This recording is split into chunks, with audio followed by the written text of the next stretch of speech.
उत्तराखंड के उत्तरकाशी में एक बार फिर सिलक्यारा सुरंग सुर्खियों में है। वर्ष 2023 में इसी सुरंग में फंसे 41 श्रमिकों को 17 दिनों के बड़े रेस्क्यू ऑपरेशन के बाद सुरक्षित बाहर निकाला गया था। अब इसी सिलक्यारा पोलगांव सुरंग के भीतर एक बार फिर भूस्खलन की खबर सामने आई है। क्या है इस खबर का पूरा सच और निर्माण कंपनी ने इस पर क्या सफाई दी है, चलिए आपको बताते हैं। यमुनोत्री राष्ट्रीय राजमार्ग पर निर्माणाधीन सिलक्यारा पोलगांव सुरंग में एक बार फिर हलचल मच गई है। दरअसल इंटरनेट मीडिया पर एक वीडियो और तस्वीरें तेजी से वायरल हो रही थी, जिसमें सुरंग के अंदर भारी मात्रा में मलबा गिरा हुआ नजर आ रहा था। यह घटना 22 अगस्त की बताई जा रही है।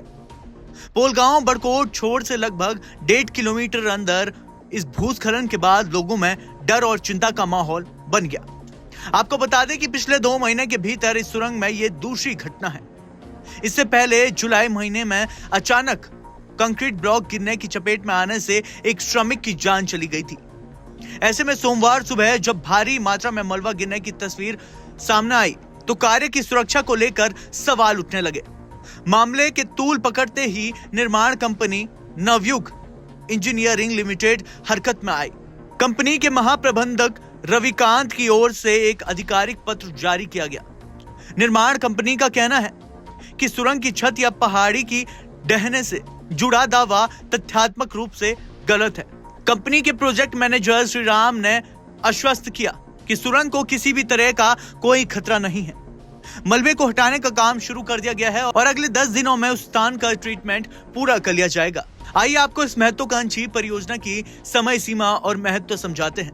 2018 सिलक्यारा सुरंग का निर्माण कार्य शुरू हुआ। 4.5 किलोमीटर इस पूरी सुरंग की कुल लंबाई है। यमुनोत्री धाम की दूरी इतनी कम हो जाएगी, लगभग 26 किलोमीटर। वहीं 2023 में सुरंग में बड़ा हादसा हुआ था, जब 41 मजदूर 17 दिनों तक फंसे रहे थे। लेकिन अब इस सुरंग का निर्माण कार्य पूरा करने का नया लक्ष्य रखा गया है। प्रशासन और निर्माण कंपनी ने स्पष्ट किया है कि सुरक्षा मानकों का पूरा ध्यान रखा जा रहा है और सुरंग को कोई खतरा नहीं है।